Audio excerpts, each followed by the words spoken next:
Hello and good morning, friends. Today I want to take you on a journey with me as we take a look at a septic system from 1988 that has a pump chamber to the drain fields that are way over by that bush, way over there. So it's going to be pretty far away. I'm curious to see what we're going to find. Let's get into it together.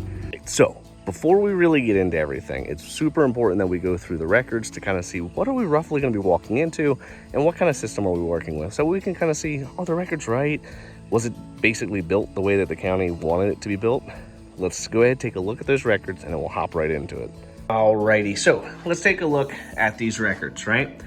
So we can see here, the tank was installed in 1988. We have a concrete tank with a 1,250 gallon tank to a 500 gallon pump chamber to either 4 or 5 drain fields. So what this is telling us is the dimensional specs of what we should expect to see on the property. So we should see that, at least with the pump chamber, it's going to have the modern standard requirements of a riser to grade. We should also see a PVC cleanout, which we are going to be eventually seeing. The drain fields, now we have to go probe for those to see how many of those actually exist, but now we know what we're looking for. Let's go ahead, take a look at the actual site and see if we see exactly what the records say should be there. Alrighty, so the first thing we're gonna see is that we have our tank sitting right over here, just like the record said. And then we're gonna have our pump chamber in these bushes, right? Unfortunately, somebody went ahead and put rose bushes over there. We'll get into that in a few seconds.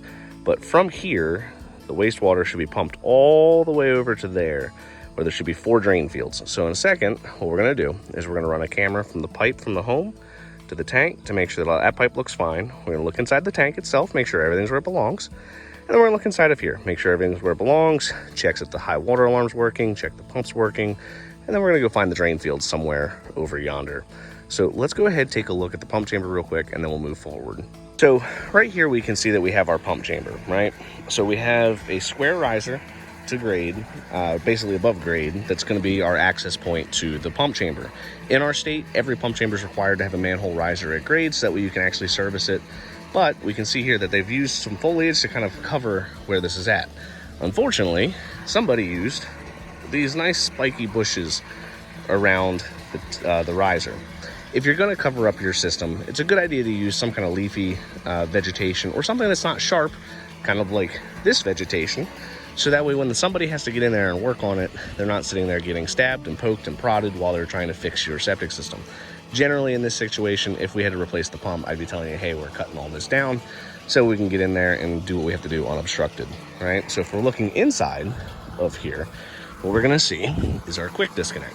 This is gonna be basically how they get the pump out of the tank, and then basically you can slide the new one in. We can see here that somebody also has the electrical connections on the inside of that riser. Not a great idea. That can make it to where you can run into some problems over time, especially when it comes to the electrical connections. Inside, we can see these floats. Those floats, what they're designed to do is basically make the pump turn on and off, and the top float is designed so that way if the pump stops working for whatever reason, the alarm will go off inside the house to warn you, hey, you need to call somebody to get this fixed as soon as possible. Generally in our area, you'll only see pump chambers if you're pumping an absurdly far distance away like over there, or if you have a pressurized system like a sand mound or an LPD, right? These pumps generally would be expected to last 10 or 15 years. So if you don't have a high water alarm, it's a really good idea to get one installed, just because one day that pump's gonna fail and you wanna know exactly when it fails so you don't have sewage going back into your house or into your yard. So let's go ahead and take a look at the tank real quick and then we'll move on to the drain fields. What we have right here is our septic tank, right? So based off the records, it's gonna be about a 1,000 gallon tank. And then we're gonna see that we have our PVC cleanout right here. There would be another lid in the middle, and then there's another lid on the back. Both of those lids are buried, so we're gonna recommend that they consider installing a manhole riser. So this white pipe is designed so that we have an obstruction from the inlet line into the front baffle, or if you wanna pump out the tank, this is how you would do so without having to dig up the entire tank. Now, we usually recommend a riser to be installed just because the tank's gonna be a little bit wide to where, let's just say it's 8 feet long. You're not gonna do a very good job cleaning the back of the tank from the front of the tank, so the manhole riser that's in the middle basically makes it where you have a much more effective time pumping the tank. Pumping the tank more effectively means that you're gonna get a longer lifespan out of your drain fields. So that's why we'll usually make that recommendation. So when we look inside of here, what we're trying to look for is, do we see any roots, cracks, breaks? Do we see all the baffles are where they belong? And if not, then you want to make sure that you replace it. This particular one has a concrete front and a concrete back baffle. No visible cracks, no rebar. So this is looking like it's in pretty good shape. So I think this one's fine. We're running water right now to make sure that the pipe between the pump chamber and the tank is clear. And we can already hear the water flowing smoothly, which is great. In a few minutes, we're going to run a camera between the pipe and from the home to the tank.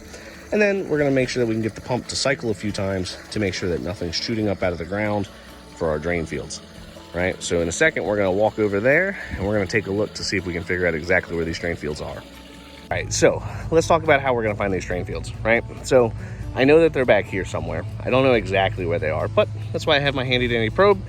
Basically what we're going to do is we're going to probe where we think it is till we hit the stone, right? So when we're probing these trenches, what I'm looking for is I'm looking to see, is it wet? Is it dry? Kind of wet?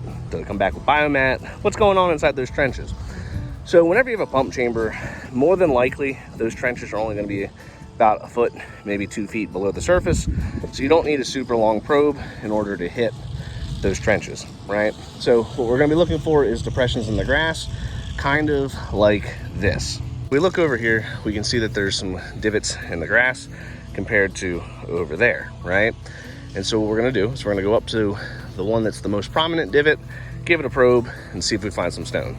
So once we probe in, to confirm that we're in the trench, the sound that we're looking for is this crunching, gravelly sound. So we hear that, and then we look at the end of the tip, and we see, hey, it's got white chalky marks. Those white chalky marks generally are gonna be your stone, right? So now that we've hit our first spot, what we're gonna do is we're gonna go about 3 feet to the left, which there shouldn't be any stone over there because all of our trenches are about 2 to 3 feet wide, and we probe again. And basically, if we don't hit the stone, now we know we're in the trench, and then we're able to find the rest of the trenches.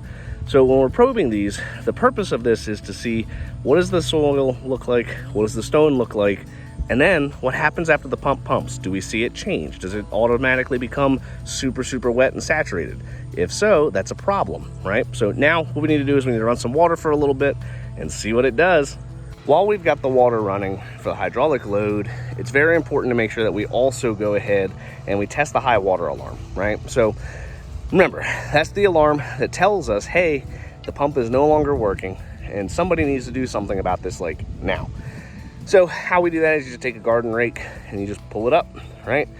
You set it, the door open to where you can hear, you pull it, and you should be able to hear it. Sometimes the alarms aren't super loud, so it might be a two-man job, but always important to make sure you check those things at least once a year. Give it a test, make sure it's doing what it's supposed to do, because it could save you thousands of dollars worth of sewage damage in your basement. Nobody wants that. All right, so we've gone ahead, we've looked inside the tank, we've looked at the pump chamber, we've evaluated the pipes and the drain fields. Everything looks like it's in pretty good shape. Now, 1988, you don't really know exactly what you're gonna get until you already kind of get here and you get installed or get working on the system. So this one looks like it's in pretty good shape, but this is a reminder that if you have an older home or if you've never had your septic inspected or looked at, it might be a good idea to have somebody come through, just take a peek at everything, make sure everything's draining correctly, running the way it's supposed to, because small little inspections like this can save you thousands of dollars in eventual future repairs, with the minor little recommendations that we're gonna make so that way we can improve the functionality of this system, right? I hope that you found this useful. I have videos posted every day on the World of Well and Septic.